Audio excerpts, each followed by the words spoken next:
Hello बच्चों, let's read the question. The question is the error in measuring the current with a tangent galvanometer is minimum when the deflection is about. Tangent galvanometer में जो error होगी measuring में वो minimum कब होगी? जब deflection कितना हो, जब error जो है वो minimum आएगी.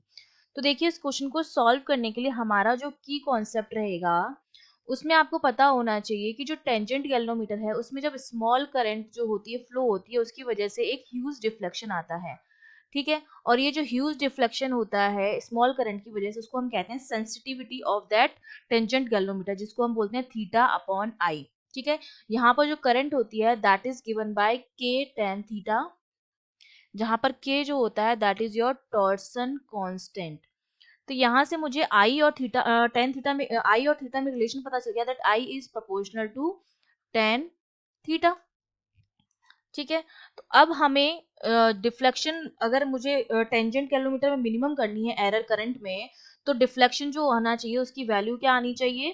टेन थीटा आई की वैल्यू जो है मैक्सिमम आनी चाहिए. अगर एरर जो है वो मिनिमम है इसका मतलब मैक्सिमम करंट जानी चाहिए उसमें, और करंट जो है वो थीटा की क्या है, डायरेक्टली प्रोपोर्शनल है. और हम जानते हैं किसी भी एंगल की जो मैक्सिमम और मिनिमम वैल्यू होती है वो +1 से -1 के बीच में होती है, जहाँ पे +1 जो होती है वो उसकी मैक्सिमम वैल्यू होती है और -1 जो होती है वो उसकी क्या होती है, मिनिमम वैल्यू होती है.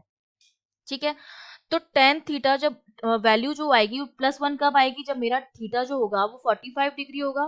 क्यों? क्योंकि टेन 45 इज 1, टेन 45 डिग्री जो होता है वो +1 होता है. तो अगर मुझे करंट को मैक्सिमम करना है तो करंट कब मैक्सिमम आएगी? जब डिफ्लेक्शन जो होगा वो 45 डिग्री होगा. 45 डिग्री पर जो वैल्यू है वो +1 है, उस टाइम पर वो क्या आएगा, मैक्सिमम आएगा. और वो मैक्सिमम आएगा तो एरर क्या होगी, मिनिमम होगी.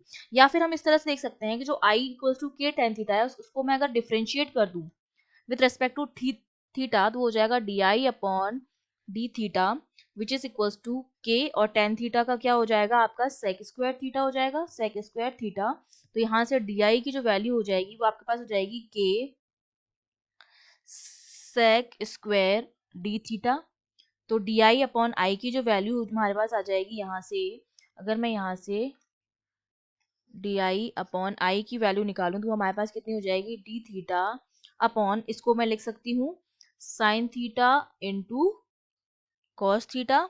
इसको अगर मैं फर्दर इसको अगर मैं सॉल्व करूं तो ये वैल्यू जो हो जाएगी हमारे पास वो कितनी हो जाएगी, यहाँ पर ये मेरा बराबर हो जाएगा, this is equals to 2d theta upon sine 2 theta. इसका मतलब अगर मुझे मेजरमेंट में एरर लीस्ट चाहिए तो साइन 2 थीटा की जो वैल्यू होनी चाहिए वो मैक्सिमम होनी चाहिए. ठीक है, और मैक्सिमम वैल्यू कितनी होती है, 1 होती है. इसका मतलब 2 थीटा 1 कब होगा, जब 90 डिग्री होगा एंगल. ठीक है, साइन 91 होगा. इसका मतलब थीटा कितना होना चाहिए, 90 अपॉन 2 विच इज 45 डिग्री. तो यहाँ से भी आपको 45 डिग्री आया है, और वहां पर भी आपको टेन थीटा की वैल्यू मैक्सिमम चाहिए, मतलब 1 चाहिए. तो टेन थीटा अगर 1 है इसका मतलब थीटा जो आएगा वो कितना आएगा, 45 डिग्री आएगा, क्योंकि टेन 45 आपका 1 होता है.